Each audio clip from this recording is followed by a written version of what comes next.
ಹುಬ್ಬಳ್ಳಿಯಲ್ಲಿ ಶಾಸಕ ಪ್ರಸಾದ್ ಅಬ್ಬಯ್ಯ ಪರ ಕೂಡ ಹೋರಾಟ ಮಾಡಲಾಗಿದೆ. ಅಬ್ಬಯ್ಯಗೆ ಸಚಿವ ಸ್ಥಾನ ನೀಡುವಂತೆ ಬೆಂಬಲಿಗರು ಪ್ರತಿಭಟಿಸಿದ್ದಾರೆ. ಅಂಬೇಡ್ಕರ್ ಪುತ್ಥಳಿ ಎದುರು ಬೆಂಬಲಿಗರು ಪ್ರೊಟೆಸ್ಟ್ ಮಾಡಿದ್ದಾರೆ.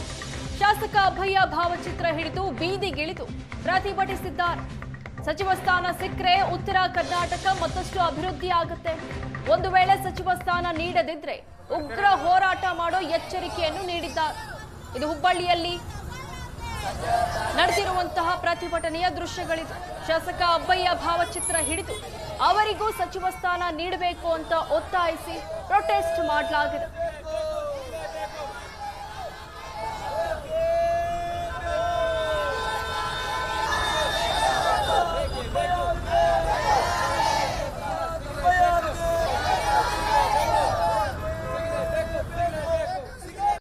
ಸನ್ಮಾನ್ಯ ಡಿ.ಕೆ. ಸಾಹೇಬರು ನಮ್ಮ ಪ್ರಸಾದ್ ಅಬ್ಬಯ್ಯ ಅವರಿಗೆ ಸಚಿವ ಸ್ಥಾನ ಕೊಡಬೇಕು. ಯಾಕಂತಂದ್ರೆ ಅವರು 3 ಬಾರಿ ಸತತವಾಗಿ ಹ್ಯಾಟ್ರಿಕ್ ಹೀರೋ ಆಗಿ ಸತತ ಬಾರಿ ಆಯ್ಕೆ ಆಗಿ ಬಂದಾರ. ಮತ್ತ ಅವರು ಅಭಿವೃದ್ಧಿ ಕಾರ್ಯಗಳು ಯಾವುದೂ ಹಿಂದುವುದಿಲ್ಲ ಸರ. ಅವರು ನಮಗೆ ಕೊಡದೆ ಹೋದ್ರ ನಾವು ಇನ್ನೂ ಹೆಚ್ಚಿನ ಮಟ್ಟದೊಳಗೆ ಉಗ್ರ ಹೋರಾಟ ಮಾಡ್ತೀವಿ. ನಮ್ಮ ಸನ್ಮಾನ್ಯ ಮುಖ್ಯಮಂತ್ರಿ ಅವರ ಮನೆಗೆ ಹೋಗಿ ನಾವು ಮುತ್ತಿಗೆ ಹಾಕ್ತೇವೆ ಪ್ರತಿಯೊಬ್ರು. ಮತ್ತೆ ಅದ್ರ ಜೊತೆಗೆ ನಮ್ಮ ಪ್ರಸಾದ್ ಅಬ್ಬಯ್ಯ ಅವರು ಎಲ್ಲ ಒಂದು ಭವನಗಳ ಕಟ್ಸೋದಾಗಿರ್ಬೋದು, ಆಮೇಲೆ ಎಲ್ಲಾ ರೀತಿಯೊಳಗೂ ಅಭಿವೃದ್ಧಿಗಳನ್ನ ಮಾಡ್ಯಾರ. ಸನ್ಮಾನ್ಯ ಡಿ.ಕೆ. ಸಾಹೇಬರು ನಮ್ಮ ಪ್ರಸಾದ್ ಅಬ್ಬಯ್ಯ ಅವರಿಗೆ ಸಚಿವ ಸ್ಥಾನ ಕೊಡಬೇಕು.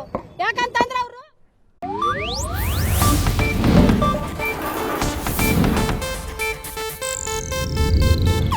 ಇದು ಏಷ್ಯಾನೆಟ್ ನ್ಯೂಸ್ ನೆಟ್ವರ್ಕ್ ಪ್ರಸ್ತುತಿ.